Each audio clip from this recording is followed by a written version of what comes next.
Loi de finances 2025. Il est important que nous en parlons, n'est-ce pas? Vous êtes là sur la meilleure plateforme qui peut vous permettre de mieux comprendre ce qui a été écrit ou ce qui est mentionné dans la loi de finances 2025. Et je pense que la fiscalité est quelque chose qui doit intéresser tout un chacun, notamment le particulier que l'individu qui est à la tête d'une entreprise ou alors le promoteur d'une entreprise. Donc, vous êtes au meilleur endroit et accrochez-vous et nous allons là débattre de la deuxième partie des innovations de la loi de finances 2025 dont nous avons fait une première partie précédemment. Si vous ne l'avez pas suivi, je vous invite à cliquer sur le lien et là vous aurez la première partie pour pouvoir compléter avec celle-ci. Salut à toi, bienvenue sur cette chaîne, bienvenue sur 2T Consulting en Finance. Ici, moi c'est William Takouka, un passionné des questions de management. Au travers de ma dizaine d'années d'expérience, je partage du contenu ici avec toi en rapport avec les métiers de gestion. Ceci dans le but de nous aider tous à monter en compétences, mais aussi de créer une communauté autour de cette thématique. Si toi aussi tu veux faire partie de cette belle aventure, je t'invite à faire une seule chose. Abonne-toi à la chaîne, mais alors active les cloches de notification. Tu seras ainsi au courant de toutes nos productions qui vont très certainement augmenter tes connaissances en matière de métier de gestion. Mais en ce jour en matière de fiscalité. Surtout, abonne-toi, abonne-toi. Donc, comme prochain point d'innovation dans la loi de finances 2025 au Cameroun, nous allons parler de une contribution plus équitable pour le droit de timbre aéroportuaire. L'article 606 de la loi de finances 2025 introduit une grille tarifaire différenciée pour le droit de timbre aéroportuaire. 75 000 francs pour les passagers en classe premium et 300 000 francs pour les passagers en première classe. Donc désormais, il y a cette petite différence qui va se faire dans les timbres aéroportuaires. Ce qu'il faut savoir, ce prélèvement n'est pas nouveau, il existe déjà, mais s'appliquait de manière uniforme à tous les passagers sans distinction de classe. Il n'est pas destiné aux aéroports. Cette contribution sert à financer le développement des régions en soutenant des projets d'aménagement et d'infrastructure. Pourquoi cette réforme? Assurer une répartition équitable de la charge fiscale en fonction des services reçus. Renforcer la justice fiscale en tenant compte des capacités contributives des passagers. Optimiser les ressources affectées aux collectivités locales. Donc cette réforme vise beaucoup plus aussi à optimiser les ressources dans les collectivités locales. Avec cette réforme, la contribution de chacun devient plus juste, tout en soutenant le développement régional. Comme autre aménagement, nous allons parler d'une attestation de conformité fiscale pour les transporteurs. Depuis le 1er janvier 2025, le titre de patente des transporteurs est remplacé par une attestation de conformité fiscale, l'ACF. Dans le souci de simplifier les démarches administratives pour les transporteurs. Ce qu'il faut savoir, cette obligation ne concerne pas les particuliers. L'ACF s'applique uniquement aux transporteurs professionnels, notamment les transporteurs interurbains de personnes et les transporteurs des biens de marchandises. Là, on nous oblige tous à faire la déclaration des revenus des particuliers, quelle qu'en soit votre activité. Que retenir? À cette réforme, les transporteurs bénéficient d'un document unique et moderne, adapté aux besoins actuels du secteur sans impact sur les particuliers. Oui, tout transporteur devra donc s'y enquérir ou alors s'acquérir de cette nouvelle loi de cette nouvelle réforme dans la loi de finances. Comme autre point, nous allons dire que pendant cette année 2025 ou à partir du 1er janvier 2025, pour investir au Cameroun, un régime fiscal attractif pour les projets. Des avantages pour les investisseurs. Que vous soyez une nouvelle entreprise ou déjà installée, bénéficiez d'incitations fiscalo-douanières exceptionnelles dans les secteurs clés. L'industrie, l'agriculture, l'élevage, la pêche, le tourisme, l'environnement, habitat social et bien d'autres. Phase d'installation jusqu'à 5 ans avec possibilité de prorogation. Exonération totale de la TVA sur les importations et les services. De la patente et des droits d'enregistrement sur les actes liés au projet. Exonération douanière sur les équipements importés. Ça, c'est quelque chose qui existait déjà. C'est juste parce que beaucoup de personnes ne lisent pas ou alors ne prennent pas acte des différentes réformes qui surgissent dans les lois de finances, qui ne sont pas au courant d'un certain nombre de choses comme ceux que je viens d'énumérer précédemment. Phase d'exploitation, toujours pour la même réforme de la loi des finances sur les industries et les importations.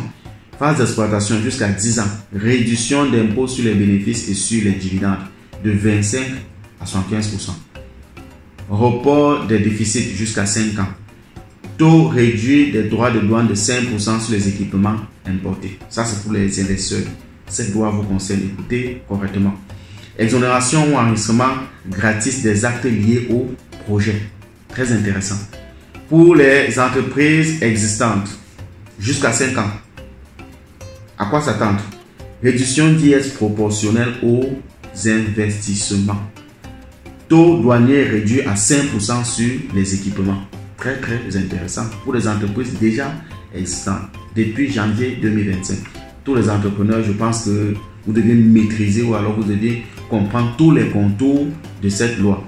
Depuis 2013, le régime d'excitation à l'investissement, c'est plus de 458 entreprises agréées dans divers secteurs. Plus de 9 000 milliards de francs CFA d'investissement injectés dans l'économie et plus de 128 emplois créés. En fait, cette disposition crée un cadre idéal pour booster vos investissements et soutenir votre croissance. Je pense que c'est l'une des meilleures réformes de la loi de finances, surtout en matière d'entrepreneuriat. C'est l'une des meilleures. Comme prochaine innovation, nous allons parler de la promotion de l'emploi jeune. Le levier fiscal mis en contribution, comme toujours, il y a toujours une petite incitation dans la loi de finances qui vise à promouvoir l'emploi jeune. Donc, une opportunité unique pour les entreprises. Embaucher les jeunes diplômés âgés de moins de 35 ans vous donne droit à des avantages fiscaux substantiels. Exemption totale des charges fiscales et patronales sur leur salaire. Aucune retenue à titre de impôt sur le revenu des personnes physiques, contribution au crédit foncier, Fonds national de l'emploi, redevance audiovisuelle, taxe de développement local. Tous les responsables la payent dans les entreprises. Tous les responsables des ressources humaines ou tout comptable doivent être au courant de cette disposition. En fait, il y a une petite nuance avec ce qui existait avant. Donc, il faut bien la lire. Que retenu à titre d'impôt, d'impôt sur le revenu des personnes physiques, contribution au crédit foncier, Fonds national de l'emploi, redevance audiovisuelle et taxe de développement local. Les cotisations sociales restent dues pour garantir leur protection, ce qui est normal. Durée de l'exemption, 5 ans dans les zones économiques sinistrées, notamment les zones du Nozo et peut-être du Grand Nord, et 3 ans dans les recrutements hors zone économique sinistrée. Donc voilà la durée de l'exemption. C'est une très belle chose. L'optimisation fiscale. Tous les comptables, tous les fiscalistes dans les entreprises, vous devez y penser. Depuis 2016, plus de 200 000 jeunes diplômés ont été insérés. Ça, il faut le dire. Beaucoup de jeunes dans les entreprises aujourd'hui, ou beaucoup d'entreprises bénéficient de cette loi ou de cette disposition depuis des années dans les entreprises. Où trouver cette disposition? En fait, c'est l'article 105 et suivant du Code général des impôts. Avec cette mesure, vous réduisez vos coûts tout en soutenant l'emploi des jeunes. Rejoignez le mouvement et dynamisez votre entreprise. Prochaine disposition, investir dans les zones sinistrées, des exonérations qui changent tout. Pourquoi choisir le nord-ouest, le sud-ouest et l'extrême nord? Parce que vous bénéficiez de 10 ans d'exonération fiscale exceptionnelle pour vos projets. En phase d'installation jusqu'à 3 ans. Premier point, en phase d'installation jusqu'à 3 ans. Zéro contribution de patente. Zéro TVA sur vos importations et achats locaux. Zéro droit d'enregistrement sur les mutations. Zéro taxe foncière sur les biens liés au projet. Quoi de plus beau pour les investisseurs? À vous d'y prendre acte et d'être de plus en plus sérieux. En phase d'exploitation, c'est-à-dire une entreprise qui est en phase d'exploitation déjà dans les zones du Nozo et de l'extrême nord, vous avez zéro impôt sur les sociétés, zéro minimum de perception, zéro charge fiscale et patronale sur les salaires du personnel. Vous voyez que l'État du Cameroun a pris quelques dispositions qui semblent être intéressantes. Où trouver cette disposition? C'est l'article 121 et suivant du Code général des impôts. Avec une trentaine d'entreprises agréées, plus de 165 milliards investis et 15 700 emplois à créer, le potentiel est immense. Faites partie de la transformation économique du Cameroun tout en maximisant vos bénéfices. Prochaine disposition, bénéficier d'un accompagnement fiscal pour accéder au logement. Logements sociaux, zéro TVA pour les acquisitions. Prêt immobilier, zéro TVA pour alléger vos démarches de financement. Mutation immobilière, réduction des droits d'enregistrement de 15% à 10%, de 10 à 5% et de 5 à 2%.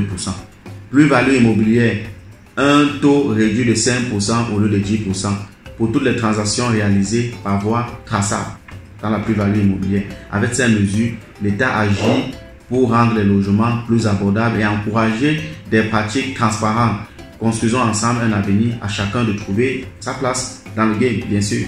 Et en dernier aménagement prévu d'après moi, bien sûr, vous avez la fiscalité au service de l'innovation et des startups dans les NTIC, nouvelles technologies de l'information et de la communication.